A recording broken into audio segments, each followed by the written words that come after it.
Hey guys, going to take you through a little routine maintenance on my wife's Toyota Highlander. This is a 2016 model. This is the particular oil filter I use. This is a genuine Toyota oil filter. Comes with a little drain to get the oil out of the cartridge compartment before you open it up. 2 gaskets and a cartridge. This car does not have the old-fashioned fully contained screw-on oil filter like a lot of vehicles had for years. Anyway, 14mm wrench. This particular guy right here I actually bought from Toyota as well. It is the socket to fit the I don't know what you call it, where the oil filter goes and it takes it apart. You'll see that. Got a 3/8 ratchet and an extension. Don't think you really need this, but I prefer to use it. Just seems to work better for me.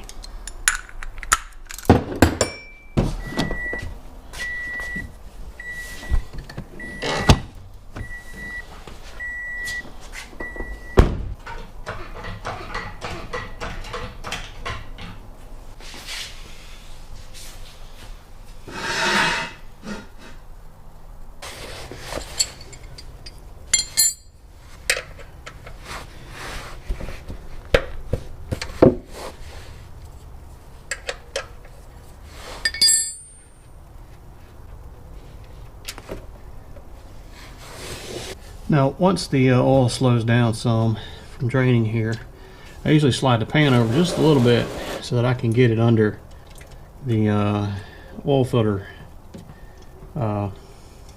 compartment, and that way I don't have to use one pan to do both things. You do have to kind of keep an eye on this guy because it will kind of go back and forth a little bit as it's draining. Now, the trick with this one is you take this little cap out first using your hex on your 3/8 drive ratchet. Unscrew that. You take this little guy right here. You pop it in here, and it opens up a valve which allows the oil to drain out from the container holding your oil filter.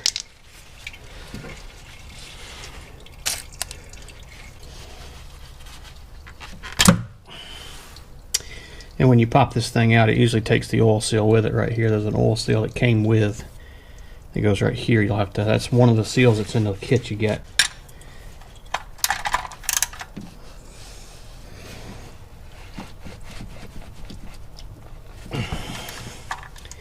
They get my bigger ratchet. That sucker's on there tight. Okay. They can get kind of tight when they're put on, so I have a longer handle 3/8 drive with a little flexible head to it that I use a lot of times with this application on this particular automobile. Best to go ahead and get this off of the filter before you completely take it off, because you kind of have to work it a little bit. It seems to jam up. There we go. And then might save you a little bit of oil getting all over you by using a rag, but not a whole lot. You're still going to get some on your hands.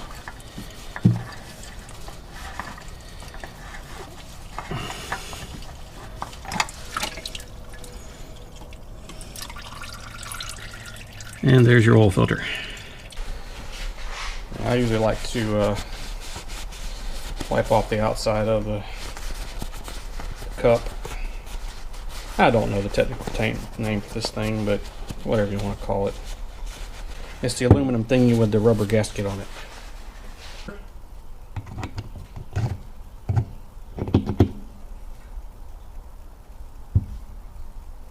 New O-ring, make sure you got it all the way down to that groove.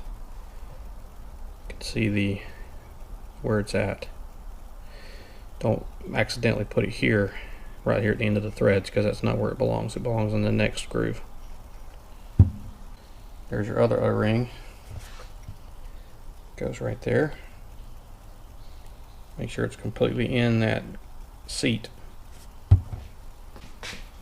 And put your cap back on.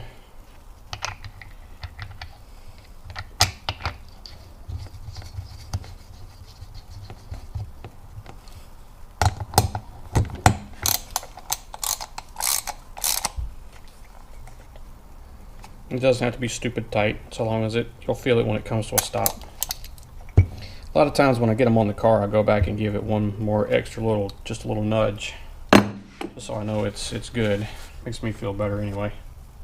But I don't think you actually have to do that. That's just me. All right, let's go put this back on the car.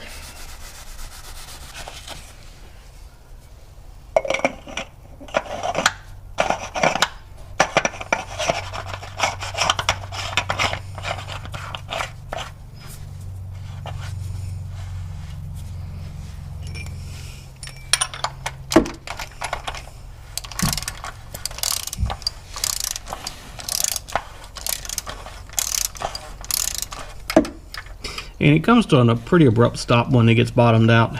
Once it hits that, I usually give it a little nudge, not a lot. You don't have to torque it too hard. And I come back and take this guy and give it just a little nudge. Makes me feel better that thing's not going to leak. But like I say, not much, very little. You don't have to give it a hard tug because it is all aluminum. Aluminum is not as strong as steel, so it goes from being good to being stripped real quick. And last but not least, put your oil drain plug back in. Oops, almost dropped it in the pan. I would have had to go fishing for it. That wouldn't have been fun. Now again, this is another one of those things you don't have to super tighten. You need to, once you kind of feel it tighten up and stop, give it just a little bit of tug, not a lot,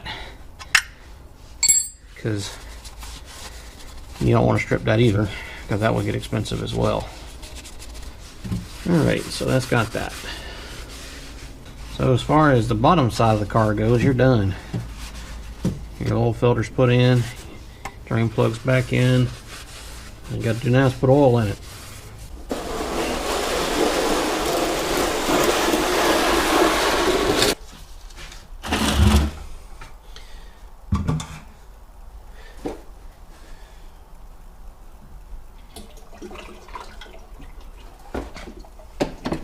The motor oil I use, I like to use the mobile one just because I want to make sure I'm taking care of my car. It's the 0W20. That's what the factory recommends. That's what the car recommends. That's what's written on the oil fill cap. So it usually takes, I think, 6.5 quarts. These are 5 quarts each, so you always have a little bit left. Eventually, if you do a few oil changes, you'll accumulate enough to where you don't have to buy oil on an oil change. Obviously, just don't go through 6.5 quarts in the car and expect it to be dead on. When you get about 6 quarts in, you need to check it and then top it off as needed. That's just a generalization. One of the tricks I like that I've done on my vehicles is I write somewhere under the hood how many quarts it takes, for what size socket or wrench I need for the oil drain plug. The rest of it's it's pretty self-explanatory. That way I don't have to go guessing at it. I know what to grab when I go to do the oil change. No big deal. And also, since I do my own tire rotations and I torque my own wheels, I wrote here that the wheels are torqued to 80 foot-pounds, so that I already know that. Don't have to go look it up every time I go to do it, because sometimes you don't remember these things. There's your oil drain, your oil fill cap, and then that's where you check your oil at, and we'll go through that here in just a minute after I get the oil in the car. Yeah, I'll probably will put all but about a half a quart out of this bottle in the car, and then I'll crank it up, check it, and see how much I need to add. That way I don't overfill it. In order to reset the maintenance light and the little maintenance message that you get up on your dashboard, on this particular one, you set your odometer trip to trip A, and then you hold it down. And see if I can do this, and I put my hand in front of the camera. Here you go. You hold down your trip A, cut the vehicle off, cut the vehicle back on, and it'll go through resetting maintenance data. And then it's reset. So, now that I've done all the oil maintenance light reset and gave it a couple minutes, I'm gonna check my oil now and let's see how close I got to being right. I think I'm about there. I don't believe I'm gonna add any. Yeah, now I'm kind of seeing the same on both sides. It might be a 1/16 of an inch below the full mark. Yeah, I believe so. I may check it later, top it off if I need to, but I do believe it's about spot on. So, other than that, put your dipstick back in. I always look under my car to make sure I don't have anything leaking, just because you never know, you might forget to tighten something up. And that's pretty much it. You have changed the oil in your Toyota Highlander. Well, there you go, guys. That's changing the oil on a 2016 Toyota Highlander with the V6. Hope you found it informative. Maybe it'll give you enough information to where you feel like you can change your oil yourself and save you a little bit of money. Again, I appreciate you watching the video, and we'll see you on the next one.